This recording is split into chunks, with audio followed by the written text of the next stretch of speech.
Hi everyone, welcome to ebeat cash और स्वागत है आपका एक और एपिसोड में जिसका नाम है चार्ट ऑफ द वीक। जिसमें हम हर हफ्ते चर्चा करते हैं एक ऐसे चार्ट की जिसमें हमें कुछ खास पैटर्न्स दिखते हैं, कुछ खास एक्टिविटीज दिखती हैं या कुछ ऐसा दिखता है जिससे हमें लगता है कि आगे आने वाले समय में इस स्पेसिफिक चार्ट, स्टॉक या कंपनी में किसी भी प्रकार का अपवार्ड या डाउनवर्ड मूवमेंट बन सकता है। चलिए चलते हैं इस हफ्ते के चार्ट पर और डिस्कस करते हैं इसके पीछे के लॉजिक के बारे में। आपके सामने जो चार्ट है वो एबॉट इंडिया का है। एबॉट इंडिया काम क्या करती है? तो फार्मास्यूटिकल्स की लीडिंग कंपनी है, यानी जो दवाइयाँ आप खाते हो भारत में, तो वो कई प्रोसेस से गुजर के आती हैं। पहले तो रिसर्च होता है, फिर मैन्युफैक्चरिंग होता है, फिर वेरिफिकेशन होता है, फिर मेडिकल का लाइसेंसिंग होता है, उसके बाद आप तक ये पहुँचती है रिटेल स्टोर्स के थ्रू। तो इस पूरे प्रोसेस का एक बड़ा प्लेयर है अबॉट इंडिया। काम बहुत अच्छा है, डिमांड भी काफ़ी अच्छी रहने वाली है अगले 5-10 साल में। अगर हम बात करेंगे हॉस्पिटलाइज़ेशन की, मेडिकल इश्यूज़ की भारत में, तो वो दिन-ब-दिन बढ़ते जा रहा है। इससे हमें एक चीज़ तो समझ में आ रहा है कि अगर हम इस तरह, इस रेट से हॉस्पिटलाइज़ेशन में बढ़ते रहे, तो दवाई का कंज़म्पशन तो कम नहीं होने वाला।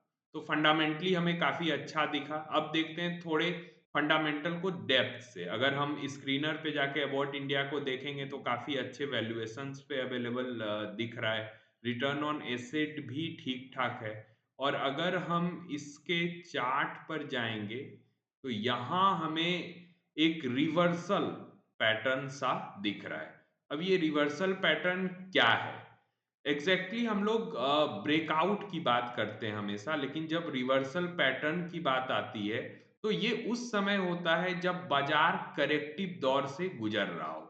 बाज़ार एक बड़े करेक्शन से गुज़र रहा है और यहाँ आप लास्ट कैंडल को जब आप देखोगे वीकली, तो ये हैमर जैसा स्ट्रक्चर बना हुआ है। ये हैमर क्यों इम्पोर्टेंट है? क्योंकि हमने पाया है पिछले 5 या 7 साल का एक डाटा हमने उठाया और उसको रिसर्च किया, तो पाया कि जब भी मार्केट डीपली करेक्ट होता है और आपके पास अगर क्वालिटी स्टॉक्स हैं, तो आप कम रिसर्च में एक बेहतरीन पीक को कैसे वहां से चूज कर सकते हो। तो उसका सबसे अच्छा उपाय है कि क्वालिटी स्टॉक अगर करेक्ट हुए हैं और करेक्शन के बाद एक रिवर्सल आता है, तो वहां सबसे बड़ा रिटर्न बनता है, जिसे मैं रिवर्सल पैटर्न का नाम देता हूं।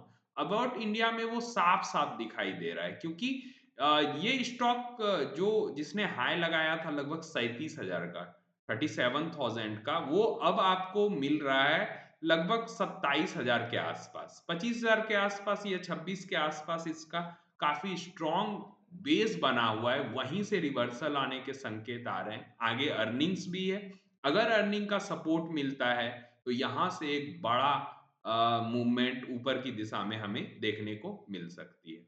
आज अबाउट के साथ मैं बात करूंगा पिछले 2 और चार्ट ऑफ द वीक का। ये क्यों इंपॉर्टेंट है? सबसे पहले बात करूंगा मैं हिंदुस्तान कॉपर का। हिंदुस्तान कॉपर हमने 1 महीने पहले एक पिक दिया था, जो वहां से लगभग दुगुना हुआ। अब लोग अक्सर बात करते पाए जाते हैं कि सर ऐसे स्टॉक्स को कैसे पकड़ें जो बेहतरीन रिजल्ट दे, बेहतरीन रिटर्न दे। तो इसका कोई स्पेसिफिक प्लान नहीं होता है। अगर आपके प्रोसेस में दम है, आपके स्ट्रेटेजी में दम है, तो उसी दौरान जब आप उस स्ट्रेटेजी या प्रोसेस को फॉलो करते रहोगे, उसी दौरान कोई स्टॉक आपको 20% का रिटर्न देगा, कोई 30% का, और कोई 100% का रिटर्न भी देकर चला जाएगा। तो आप हमेशा अगर अपने स्ट्रेटेजी पे कायम रहते हो, तो ऐसे स्टॉक्स खुद ब खुद चल के आपके पास आते हैं। दूसरा स्टॉक जिस पे मैं बात करना चाहूंगा वो डिक्सन टेक्नोलॉजी का है, जो पिछले हफ्ते चार्ट ऑफ द वीक था। काफी आज लगभग 5% की रैली उसमें हुई है। रिवर्सल के पूरे संकेत दिखाई दे रहे हैं। मैं बार बार रिपीट कर रहा हूं, डिक्सन टेक्नोलॉजी ये लगभग इस कह लें क्वार्टर का, इस ईयर का एक बड़ा मूवमेंट आ सकता है उसमें। तो इसको आप प्लीज मिस ना करें, ये मेरी राय है। बाकी फाइनेंशियल एडवाइजर की राय लेकर ही पोजीशंस बनाएं। अबाउट इंडिया भी मुझे उसी तरह का पिक दिखता है, और दोनों में, डिक्सन टेक्नोलॉजी और अबाउट में, ईज ऑफ बाइंग कॉन्सेप्ट भी लागू होता है। चलिए, आज के चार्ट ऑफ द वीक में इतना ही।